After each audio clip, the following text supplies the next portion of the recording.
I'm Paul Van Squike, your Taekwondo guide, and this is Topic Tuesday on a Wednesday.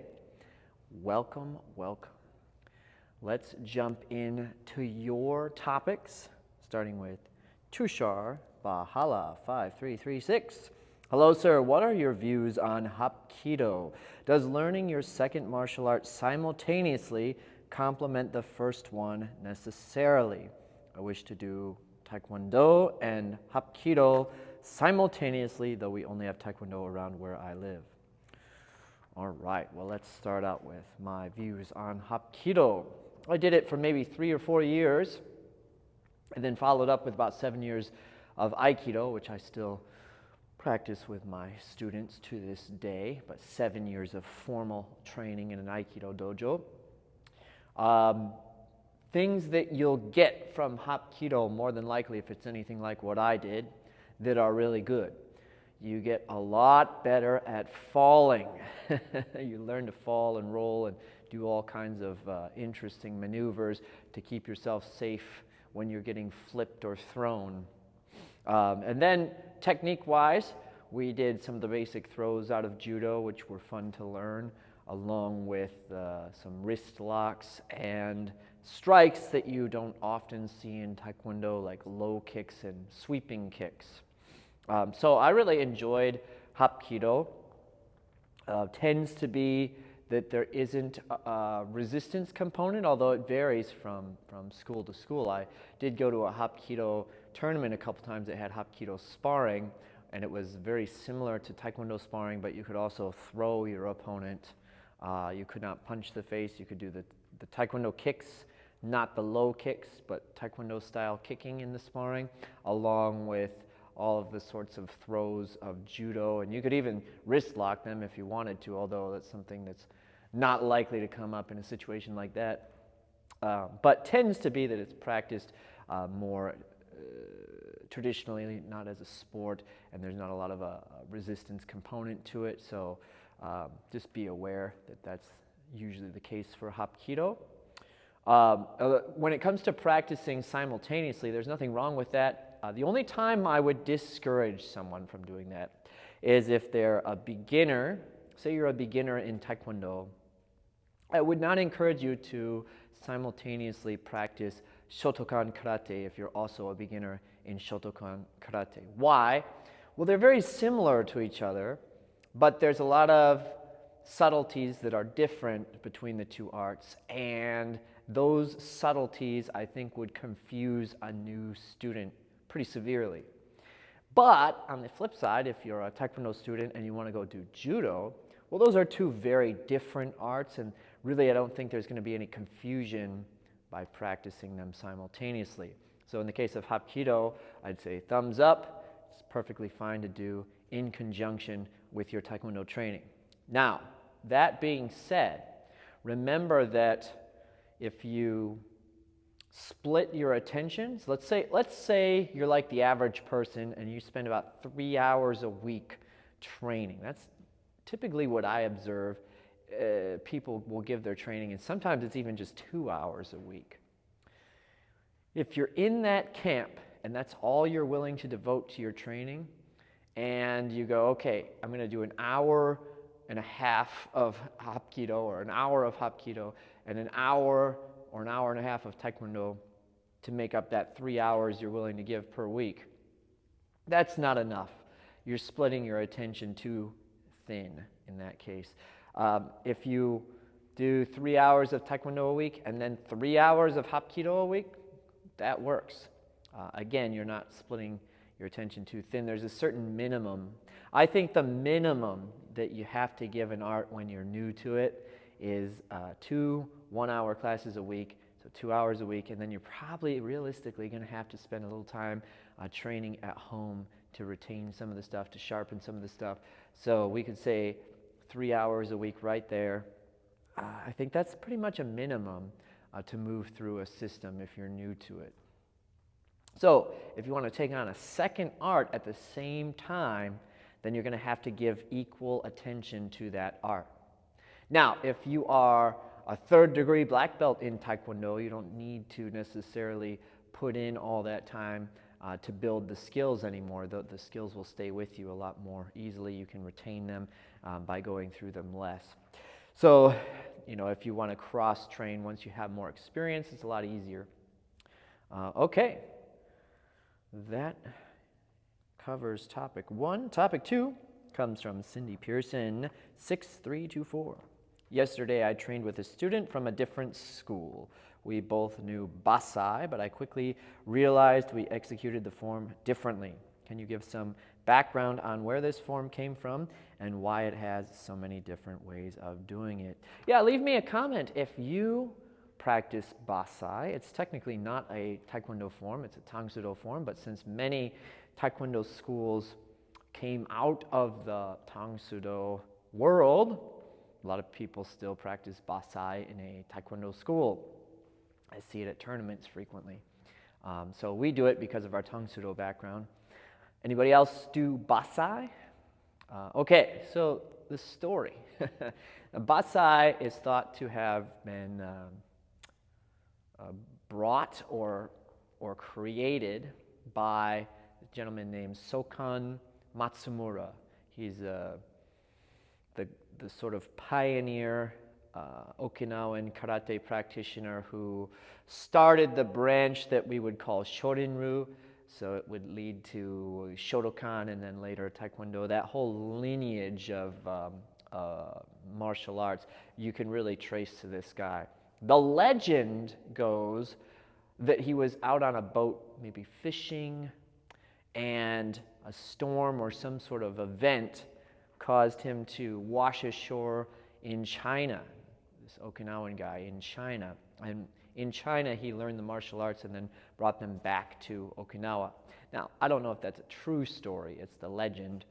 But then he's the one who again, either created based on his knowledge of the martial arts or collected and passed on forms like Basai, Naihanchi, Shinto, different forms that you see a lot in Tangsudo and Karate. So his student is Anko Itosu. Anko Itosu is like the father of modern karate. He's the one who kind of made a curriculum that was then used in the schools in Okinawa. And his student, Gichin Funakoshi, is the one who exported it to Japan. And then, of course, it went gangbusters. It went worldwide, and that's why we have Taekwondo as well. So it all goes back to this Sokan Matsumura gentleman.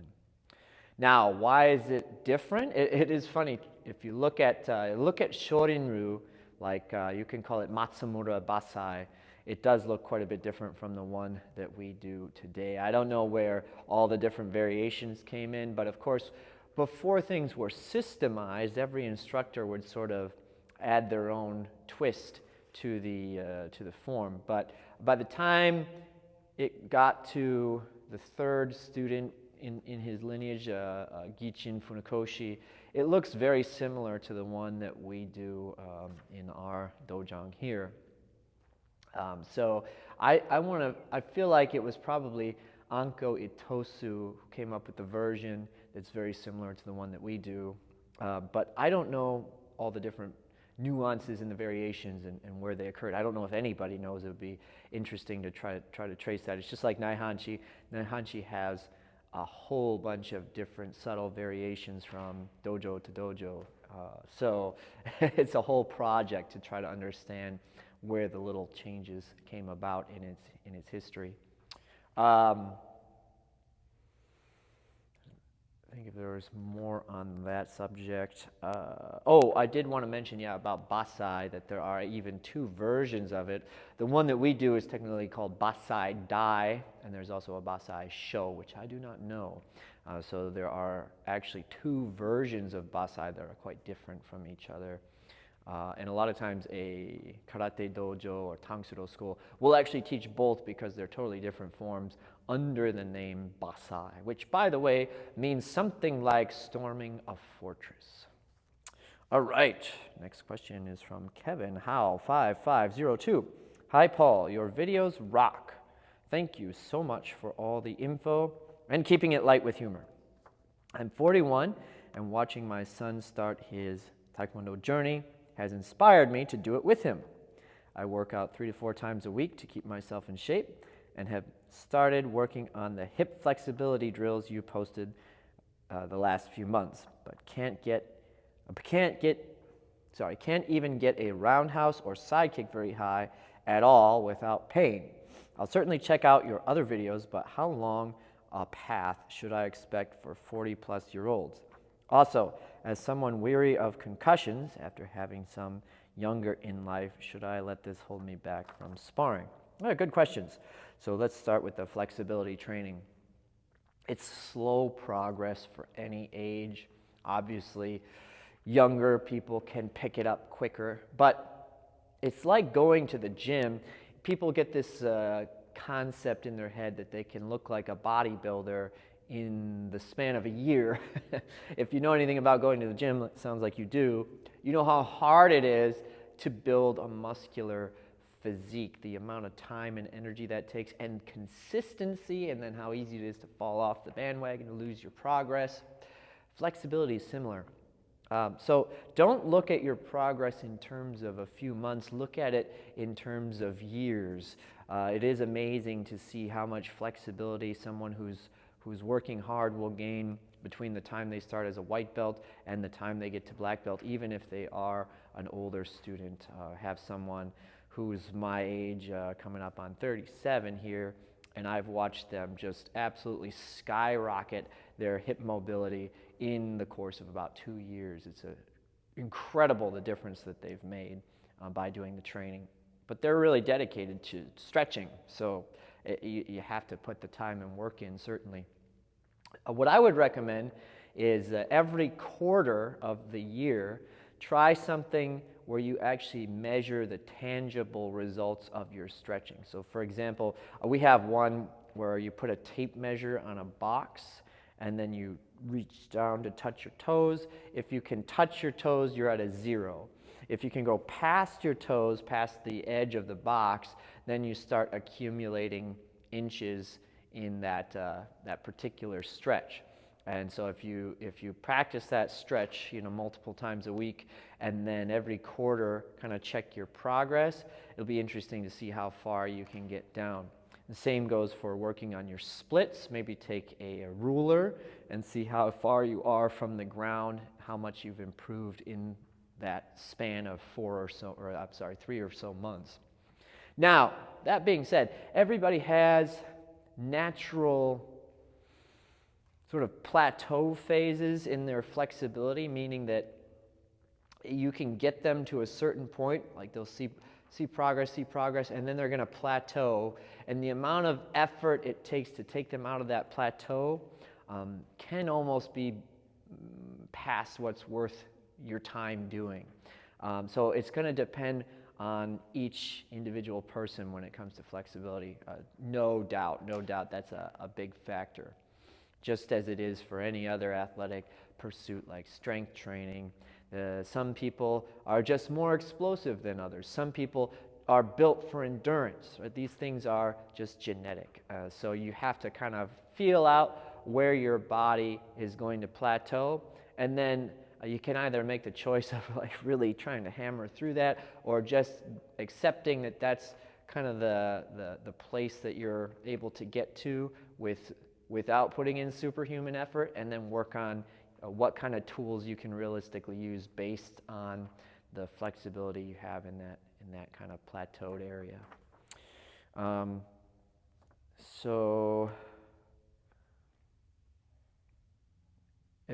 talking about the kicks with pain, don't worry about trying to kick high too early. Do it the right way. That's the big thing. Do it the right way, and you'll build the strength. A lot of it's strength, not flexibility. You'll build the things you need to be able to do it higher. I like the analogy of a push-up. If you do a push-up really poorly, sure, you can rattle through a whole bunch. I always got a kick out of people who said they could do 100 push-ups, and they were like these little tiny motions. If you do a proper push-up, that's what actually builds strength. If you cheat on the exercise, you don't get the strength building benefits. It's the same with kicking. View the kick as an exercise. If you do it incorrectly to get extra height, it's not going to help you build the physical foundation you need to actually do a quality high kick. So be patient. Again, sounds like you exercise a lot. You know that it's a long process if you want to see gains. It's the same thing when it comes to the flexibility in Taekwondo. Looks like it's just 3 questions here this week. It's funny because with Topic Tuesdays, I try to guess at which topic will be the most interesting for someone to click on, and then from there try to guess the most enticing title and thumbnail, and sometimes I just blow it and the Topic Tuesday doesn't get very many views, and then when it doesn't get very many views, I don't have that many questions for the next Topic Tuesday, and my last one did not get very many views, even though I thought it was a pretty good one. So anyway, if you guys want to participate, you know the drill. All you have to do is go down in the comments, leave a topic. I will get to it next time. As long as there's regular topics coming in, I will keep making these. I know that people are finding them valuable if they're leaving topics, so if you want these to keep happening, keep leaving topics. Thank you, as always, for your participation and your views. Until next time, enjoy your training.